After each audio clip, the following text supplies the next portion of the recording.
Hello friends, welcome জানাচ্ছি আমার YouTube চ্যানেলে সবাইকে। চলে এসেছি আপনাদের জন্য আরও একটা নতুন ভিডিও নিয়ে। সবাইকে জানাচ্ছি ওয়েলকাম, এবং ফেসবুক থেকে যারা দেখছেন তাদেরকেও জানাচ্ছি ওয়েলকাম। দেখুন, অন্নপূর্ণা যোজনার আজকে টাকা পাওয়া, এবং সেটাকে অনেকেই বলছে লটারির সাথে তুলনা করছে অনেকেই, যারা বিশেষ করে কমেন্ট করে এটাকে মুচকি আছি, মানে সার্কাস্টিক ওয়েতে তারা বলছে। বাট আমরা সেরকম বলবো না। আমরা অন্নপূর্ণা যোজনা যে পেমেন্ট হচ্ছে, এবং সেক্ষেত্রে আজকে যে 1,45,00,000 টোটাল স্যাংশন রয়েছে এবং বর্তমানে তার পেমেন্ট চলছে, যদিও মুখ্যমন্ত্রী আজকে দুপুরবেলা বলে দিয়েছে তার মধ্যে 1,31,00,000 পেমেন্ট অলরেডি হয়ে গেছে, অর্থাৎ 90%-এর ওপর কিন্তু পেমেন্ট অলরেডি হয়ে গেছে। বাকি রয়েছে 13-14 লাখ। তার মধ্যে দুপুরে বলেছিল, অর্থাৎ 5-6 ঘন্টা আগে জানিয়েছিল, এখন এতক্ষণে মনে হয় আরও 2-3 লাখ পেমেন্ট হয়ে গেছে। তার ফলে মোটামুটি ধরে চলা যায় যে আর 10 লাখ মতন পেমেন্ট বাকি রয়েছে, যদিও সেটা অ্যাজাম্পশন। মুখ্যমন্ত্রী সব থেকে ভালো বলতে পারবে, আশা করি তিনি আজকালের মধ্যে বলেও দেবে। এর ব্যাপারটা হচ্ছে অন্নপূর্ণা যোজনার এই যে 1,45,00,000 মহিলা যারা টাকা পেয়ে গেল, তাদের তো মনটা খুব ভালো, কারণ ফাইনালিস্টে তাদের নাম অ্যাড হয়েছে। যদি এটাও বলে দিয়ে যে ফাইনালিস্ট তৈরি হয়েছে, সেক্ষেত্রে অনেকের ভেরিফিকেশন হয়েছে, অনেকের ভেরিফিকেশন হয়নি। বেশিরভাগ ভেরিফিকেশন হয়েছে টেলিফোনিক, খুব কম ভেরিফিকেশন হয়েছে ফিজিক্যালি বাড়িতে গিয়ে। তো এটা পরবর্তী, এটা অন্য সমস্যা, এটা নিয়ে এর আগেও ভিডিও করেছি। ব্যাপারটা হচ্ছে যে 1,45,00,000, তার মধ্যে অলরেডি 1,31,32 পেয়ে গেছে। তার মানে আর যে হাতে গোনা 10-12 লাখ বেঁচে আছে, যে সমস্ত মহিলারা টাকা পায়নি তারা সব থেকে বেশি চিন্তিত যে আমি কি এর মধ্যে আসবো কি আসবো না, যেহেতু স্ট্যাটাস দেখতে তারা পাচ্ছে না। তো আমরা সবাই প্রার্থনা করছি যেন আপনি এর মধ্যে চলে আসুন।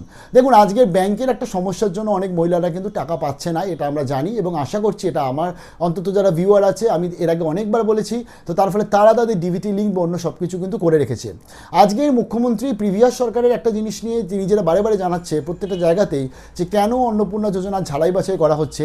তিনি জানাচ্ছেন যে আজকে যারা ইনকাম ট্যাক্স দেয় 12 লক্ষ টাকার ওপর ইনকাম, যারা আজকে এসআইআরে নাম নেই যাদের, এবং যাদের আজকে যারা পুরুষরা যেমন টাকা নিচ্ছিল, তো এই সব কিছুকে সাইডে রেখে যারা শুধুমাত্র মহিলারা, বিশেষ করে যারা যে হোম মেকার মহিলারা, হাউস ওয়াইফ যারা রয়েছে, তাদের সব থেকে বেশি তারাই সব থেকে বেশি চিন্তিত। কারণ অন্নপূর্ণার জন্য বেশিরভাগ কি 99 কি 100% সবাই হাউস ওয়াইফ যারা, তারাই কিন্তু আবেদন করে রেখেছিল। তার ফলে যাদের এখনও অবধি টাকা আসেনি, যখন এই অঙ্কগুলো শোনে না তারা 1,31,00,000 পেয়ে গেছে, তার মধ্যে আমার নাম নেই, তারা এটা ভাবতে শুরু করেছে তাহলে মেবি 17 লাখের মধ্যে আমার নাম চলে গেছে, যেটা রিজেক্টেডদের লিস্ট রয়েছে। এবং এই স্ট্যাটাসটা যেহেতু দেখতে পাচ্ছে না, তার ফলে তাদের মন খারাপও অনেক। দেখুন, বিজেপি সরকার যখন ক্ষমতায় আসার আগে তারা জানিয়েছিল যে এই 3,000 টাকা করে তারা রাজ্যের প্রত্যেকটি মহিলাকে দেবে। পরবর্তীতে তারা সেটা জানিয়ে দিল যে এটা নট ফর অল, এটা আলটিমেটলি, এবং এটা আমাদের অর্থমন্ত্রীও বললো, মুখ্যমন্ত্রীও বললো, এবং পরবর্তীতে কিছু নতুন শর্ত চাপানো হলো, যেগুলো শর্তগুলো অনেকটা সমালোচনার মধ্যে দিয়ে বর্তমানে রাজ্য সরকার যাচ্ছে। রাজ্য সরকার 100 দিনও মোটামুটি সবেমাত্র কমপ্লিট হয়েছে, তারা কাজ করছে, বাট তারা তার মধ্যে কিছু কিছু কালো টিকা হিসাবে কিন্তু ওই শর্তগুলো থেকেই যাচ্ছে মানুষের মনে। হ্যাঁ, এটা বলছি বলে আপনারা অনেকেই আমাকে টিএমসি বা অনেকেই আপনারা আমাকে সিপিএম বলবেন, বা অনেকেই আপনারা আমাকে কংগ্রেস বলবেন, বা আদার্স আরও যদি কোনো পার্টি থাকে সেগুলোকেও বলবেন, সেটা আপনারা বলতেই পারেন। আবার যখন আজকে বিজেপি প্রশংসা করি, তখন আমাকে সবাই আবার বিজেপির লোক হিসাবে বলে, তো সেটা মানুষের যা যা চিন্তাভাবনা। তবে আমি এটুকু বলতে পারি যে আজকে 2026 সালে এই যে ভাতাযুক্ত রাজনীতি, যেটা মমতা ব্যানার্জি চালিয়েছিল এবং শুভেন্দু অধিকারী মুখ্যমন্ত্রী, মাননীয় মুখ্যমন্ত্রী, তিনি যে কন্টিনিউ করছেন, এটা যত তাড়াতাড়ি যদি না শেষ করতে পারে, তাহলে কিন্তু 2031-এ গিয়ে একটা দর কষাকষি হবে 3,000 না 5,000।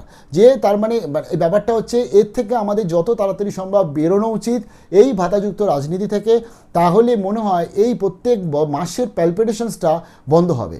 হ্যাঁ, এটাও একটা ঠিক যে অনেক মহিলার কিন্তু এই টাকাটা সত্যিকারের খুব প্রয়োজন। অনেক মহিলা আছে তাদের মেডিসিনে খরচা তুলবে, অনেকে আছে তাদের বাচ্চাদের পড়াশোনা করাবে, অনেকেরা নিজেরা সেলফ ইন্ডিপেন্ডেন্ট হওয়ার প্ল্যানিং করছে, তো তার জন্য তাদের জন্যও খুব দরকার। তবে এই প্রত্যেকটা ক্ষেত্রেই সবটাই মিলে যেত যদি আজকের এই গ্রাম শহরের মধ্যে আলাদা করে ফারাকটা মাননীয় মুখ্যমন্ত্রী তিনি যদি না করতেন। কারণ তিনি গ্রামেরও মুখ্যমন্ত্রী, তিনি শহরেরও মুখ্যমন্ত্রী।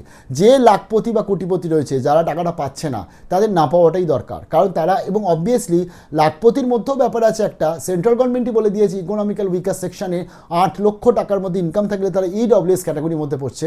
তাই ইডব্লিউএসের মধ্যে যারা পড়ছে বিশেষ করে, তাদেরকে যদি মুখ্যমন্ত্রী দিয়ে দিত, এবং তাহলে কিন্তু এই প্রবলেমটা অনেকে থাকতো না।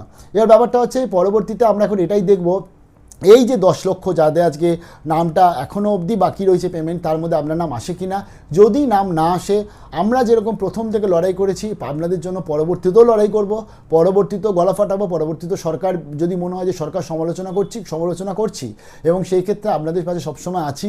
চেষ্টা করব যারা যোগ্যরা রয়েছে তারা যাতে পেয়ে যায়, তার জন্য সঠিক ইনফরমেশনগুলো আপনাদেরকে সময় মতন যেরকম আগে শেয়ার করেছি এখনও করব। আমার আরও একটা ভালো লাগছে, অনেক আন্ডার ইনকোয়ারি ছিল যারা আরজিটেকে মেম্বার ছিল 2 জুলাই থেকে, যারা বিশেষ করে যুক্ত হয়েছে আরজিটিকে, এবং তাদের মধ্যে অনেকে কিন্তু টাকা অলরেডি পেয়েও গেছে। তার জন্য ধন্যবাদ জানাচ্ছি মুখ্যমন্ত্রীকে। বাট যারা টাকা পায়নি তাদেরকে প্লিজ যদি টাকাটা আপনারা স্যাংশন করে দেন খুব ভালো হয়, বিশেষ করে যারা যোগ্য রয়েছে।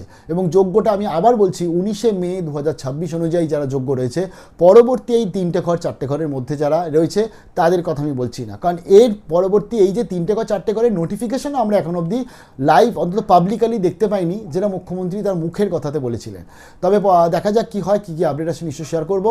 তবে 2031 সালটা মনে হয় খুব চাঞ্চল্য হতে চলেছে, কারণ এই যদি ভাতাযুক্ত রাজনীতি বা এই ভাতাযুক্ত ব্যাপারটা যতক্ষণ না অবধি আমরা বেরোতে পারবো, এবং একটা সার্টেন অফ মহিলাদের আজকের এই 12 লাখ টাকাটা কমিয়ে একটা সার্টেন অফ মহিলা, ধরুন 2 লাখ, 2.5 লাখ, 3 লাখের মধ্যে যাদের ফ্যামিলি ইনকাম তাদেরকে দেওয়া হলো, বাকিদেরকে দেওয়া হলো না, বা এরকম একটা কোনো কিছু যদি না করা হয়, তাহলে কিন্তু 2031-এ দর কষাকষিটা 3 থেকে 5 হাজারও কিন্তু হয়ে যেতে পারে।